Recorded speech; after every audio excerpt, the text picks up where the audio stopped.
गौरव वल्लभ के साथ हम जुड़ रहे हैं। गौरव वल्लभ बीजेपी के नेता हैं, पहले कांग्रेस में थे और अब कांग्रेस में से छोड़कर जब बीजेपी में आए हैं तो ये पहला चुनाव है। गौरव वल्लभ साहब, पहला चुनाव और ये अभी तक के एग्जिट पोल ये बता रहे हैं कि आप बहुत बड़ी जीत की तरफ बढ़ रहे हैं, तो प्रिडिक्टेड था या इससे ज़्यादा कुछ और सोच रखा है? देखिए, ये बड़े स्वाभाविक आपने नतीजे बताए। आपने जो आपकी आउटर लिमिट है वो 370 372 के आसपास आपकी आउटर लिमिट है। तो आप देखिए कि 10 साल सरकार चलाने के बावजूद देश के लोग नरेंद्र मोदी जी के विकास के मॉडल पर अपनी मोहर लगा रहे हैं। उसका कारण समझिए। उसका कारण ये है कि जो विपक्षी पार्टियां और विशेषकर कांग्रेस पार्टी जो सुबह से शाम सिर्फ नरेंद्र मोदी जी को पर्सनल गालियां देती है, उस मॉडल को देश के मतदाताओं ने अस्वीकार कर दिया है। देश के लोगों ने कौन सा मॉडल स्वीकार किया? वो मॉडल स्वीकार किया जहां पर एक व्यक्ति अपने तीसरे कार्यकाल में देश को तीसरी बड़ी अर्थव्यवस्था बनाने की गारंटी ले रहा है। देश ने कौन सा मॉडल स्वीकार किया जहां पर एक व्यक्ति 2047 में देश को विकसित भारत बनाने का सपना देख रहा है? देश ने कौन सा मॉडल स्वीकार किया जहां पर एक व्यक्ति अगले 5 साल में 3 करोड़ नए घर बनाकर लोगों को देने का गारंटी ले रहा है? देश ने उस मॉडल को स्वीकार किया जहां पर देश में चारों दिशाओं में बुलेट ट्रेन चलाने की एक व्यक्ति गारंटी ले रहा है। देश ने मोदी जी को वल्लभ साहब, मैं अगर आपको रोक रहा हूं तो उसके पीछे की वजह है। 4 तारीख के लिए मैं कुछ शब्द अभी आपके बचा लूंगा क्योंकि ये तो अभी एग्जिट पोल पर आप बता रहे हैं, इसलिए उस दिन मैं विस्तार से पूछ लूंगा। लेकिन एक पॉइंट है गौरव वल्लभ, मैं इसलिए आपसे जुड़ना चाह रहा था, बात करना चाह रहा था क्योंकि मैं ये समझना चाह रहा था, बीइंग अ कांग्रेसी, जब आप कांग्रेस के साथ थे, उनके वर्किंग वे में जो उनका वर्किंग कल्चर था, जो उनकी प्लानिंग थी, जो उनका एग्जीक्यूशन था, और बीजेपी में आने के बाद जो आपने प्लानिंग, एग्जीक्यूशन और ग्राउंड पे जो इलेक्शन को लेकर इनका पूरा एक स्ट्रैटेजी देखा, रणनीति जो समझी, उसमें क्या अंतर आपने देखा? और ऐसा क्या है कि कोई भी आंक नहीं पा रहा है कि आप समीक्षा कुछ करें, कन्वर्जन नतीजों में कुछ और हो जाता है? देखिए, इनको 2 लाइनों में, 2 शब्दों में आपका उत्तर देता हूं। एक तरफ है दिशाहीन स्ट्रेटेजी और एक तरफ है फुल फ्लेज टैक्टिकल स्ट्रेटेजी। तो ये अंतर है, बस ये दोनों का अंतर है। दिशाहीन स्ट्रेटेजी जब मैं कहता हूं कि आप सुबह अचानक से उठते हो, आप ईवीएम को गाली देना चालू कर देते हो, अगले दिन सुबह उठते हो आप रोजगार का मुद्दा उठा लेते हो, अगले दिन उठते हो अग्निवीर बोलते हो, अगले दिन उठते हो तो आप जैसे पत्रकारों को पूछते हैं अपनी जाति बताओ, अपनी जाति बताओ। देश ने इन चीजों को स्वीकार नहीं किया कि नरेंद्र मोदी जी ने फुल फ्लैज एक पॉजिटिव एजेंडा रखा देश के सामने। वो एजेंडा जो मैंने बताया, जब विकसित भारत बनेगा तो सिर्फ मैं और आप ही विकसित नहीं होंगे, इस देश के सारे नागरिक, हर सिटीजन इस देश का विकसित बनेगा। तो आप सिर्फ गाली देकर भागने वाली जो स्ट्रेटेजी थी, नरेंद्र मोदी जी पे पर्सनल गालियां देना, हर चीज में विपक्ष ने, कांग्रेस पार्टी ने, और मैंने कांग्रेस पार्टी में रहते हुए इन मुद्दों को कई दफा उठाया कि आप सिर्फ गाली देके नहीं भाग सकते। रोजगार का मुद्दा है तो आपकी क्या स्ट्रेटेजी है? आप 2047 के विकसित भारत को गाली क्यों देना चाहते हो? आप बताइए कि 2037 में आप बना सकते हो तो वो मॉडल देश के सामने रखिए। आप सिर्फ एब्यूजमेंट एंड रनिंग, मैं इसको कांग्रेस के लिए कहूंगा AR पॉलिसी है, abuse and run. Abuse and run. अच्छा गौरव भाई को स्वीकार नहीं किया। गौरव जी, वैसे तो आप अर्थशास्त्र को बहुत अच्छे से जानते हैं, प्रोफेसर भी रहे हैं। मैं एक खबर पहले बताता चलूँ, उसके बाद फिर मैं अगले सवाल पे आऊँगा। आज गौतम अडानी एशिया के नंबर 1, मतलब अमीरों की श्रेणी में नंबर 1 पर पहुंच गए। बस इतना बोलना था, इसके आगे तो आप भी समझ रहे हैं, दर्शक भी समझ रहे हैं, लेकिन मैं सवाल कुछ और पूछना चाह रहा था। खैर, सवाल मेरा ये है कि नरेंद्र मोदी ने कहा 400 पार, रणनीति हो गई 400 नहीं पूरा हो पाएगा। नरेंद्र मोदी ने कहा 400 तो एक आंकड़ा था, सरकार तो 272 पे बनती है, विपक्ष अब उस पर नैरेटिव सेट कर दिया।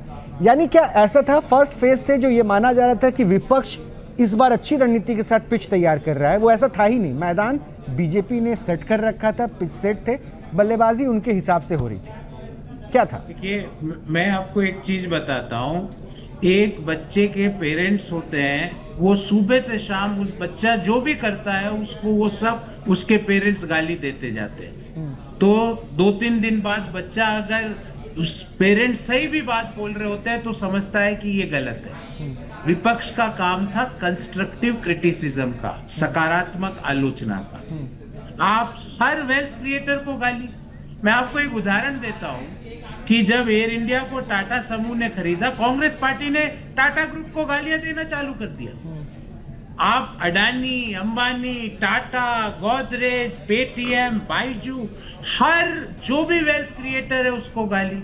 क्या मिडिल क्लास के बच्चे जिन्होंने बाइजू चालू किया, पेटीएम चालू किया, क्या उनकी एस्पिरेशंस को देश की सरकार को आगे बढ़ाना चाहिए कि उसको क्रश करना चाहिए? कई बार मोदी जी की आलोचना करते करते कांग्रेस पार्टी वहां पहुंच जाती थी जहां पर वो देश के खिलाफ नजर आती थी। मैंने इन सारे मुद्दों को पार्टी में रहते हुए उठाया। एक और बात आपको बताता हूँ, आपका जन्मदिन है और आप मुझे बुलाते हो, मैं मान लो नहीं आना चाहूं तो मैं आपको लिख के दूंगा कि मैं नहीं आऊंगा आपके जन्मदिन। कांग्रेस पार्टी भगवान श्री राम के जो प्राण प्रतिष्ठा है उसमें लिख के देती है कि हम नहीं जाएंगे। अरे इससे बड़ा, मैं आपको पॉलिटिकल प्लस माइनस में बात नहीं कर रहा हूं, मैं कह रहा हूं इससे बड़ा पाप इस देश में कोई नहीं कर सकता। और पाप और पुण्य की हमारे धर्म में कहा हुआ है कि सजा इसी जन्म में मिलती है। तो कांग्रेस पार्टी, और एक और मुद्दा जो मैं आपको बता रहा हूं, कांग्रेस पार्टी को पता ही नहीं। आज का उदाहरण बताता हूं, आज का शाम को 7 बजे तक कांग्रेस पार्टी कह रही थी हम एग्जिट पोल में भाग नहीं लेंगे। 7 बजे बोले अब हम एग्जिट पोल में भी जाएंगे।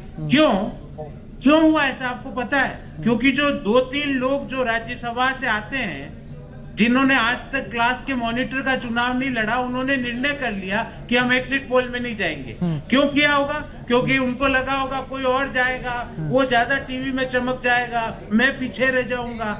इस मानसिकता से देश के लोग आपको वोट या समर्थन नहीं दे सकते कांग्रेस पार्टी को। फिर वो शाम को गए, अच्छा, कहीं मिलने, गौरव वल्लभ आला कमान ने कहा होगा आप जाओ।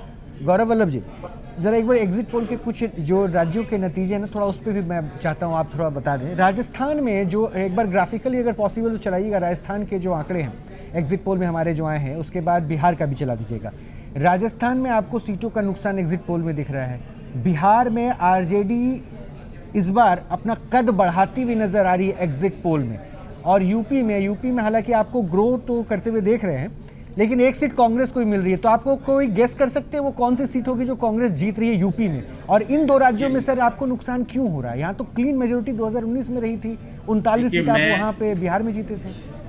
मैं आपको स्टैटिस्टिक्स के अनुसार जवाब दूंगा क्योंकि मेरे को थोड़ा बहुत ज्ञान है। हाँ सर प्लीज। ये जो एग्जिट पोल्स या कोई भी पोल होता है वो एक ट्रेंड को दर्शाता है। जैसे आप भी एक दायरा देते हो कि लोअर लिमिट ये है, अपर लिमिट ये है, बिल्कुल। पर हमेशा आप देख लेना जब एग्जैक्ट पोल आते हैं तो जो पार्टी जीत रही, जो आप एग्जिट पोल में जीत रहे हुए को दिखाते हो, वहां पे सीटें और बढ़ती है। ये एक स्टैटिस्टिकल बिहेवियर है। आपको आप अपने साइकोलॉजिस्ट से भी पूछ लेना जिन्होंने आपके लिए ये काम किया है। तो आप जब पाएंगे कि राजस्थान में जैसे आप क्या दिखा रहे हैं, मैंने आपका आंकड़ा नहीं देखा, पर मान लेते हैं 4 सीटें आप या 5 सीटें कांग्रेस पार्टी को दिखा रहे हैं। वो सीटें हो सकता है 22 हम बीजेपी को दे रहे हैं, 3 कांग्रेस को अलायंस। हाँ, तो 3 सीटें आप कांग्रेस को दे रहे हैं। तो वो 3 सीटें नेक टू नेक सीटें हैं। उन 3 सीटों में भी मैं आपको कहूंगा चुनाव का नतीजा आते आते सकारात्मक रिजल्ट भारतीय जनता पार्टी के पक्ष में रहेंगे। ये स्टैटिस्टिक्स का बिहेवियर है। दूसरी बात जो आपने कही कि उत्तर प्रदेश में कौन सी सीट है, मुझे नहीं पता वो कौन सी सीट है।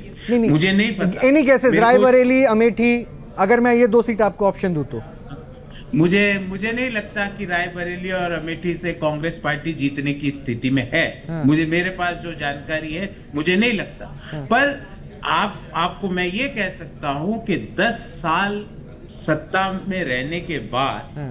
देश की सेवा करने के बाद, देश का प्रधान सेवक रहने के बाद, अगर फिर से देश के लोग नरेंद्र मोदी जी की गवर्नेंस पर उनके आइडिया पर, उनके भारत के विजन पर अगर अपना समर्थन और अपना वोट दे रहे हैं, तो मैं आपको एक बात, बड़ी गहरी बात टीवी पर बोल के जा रहा हूं कि आपके और मेरे जीवन रहते हुए मुझे नहीं लगता कि 10 साल के बाद ऐसा कभी हम देखेंगे कि एक पार्टी जो 10 साल से सत्ता में है, वो पिछले रिकॉर्ड को तोड़ के, जो पिछला रिकॉर्ड भी 303 सीटों का था, उसको तोड़ के अगला रिकॉर्ड बनाने जा रही है। ठीक है गौरव भाई, सिर्फ गौरव भाई वक्त की थोड़ी सी मेरे पास कमी है, लेकिन बहुत बहुत शुक्रिया। 4 तारीख को हम लोग अच्छे से विस्तार से आपसे बात भी करेंगे।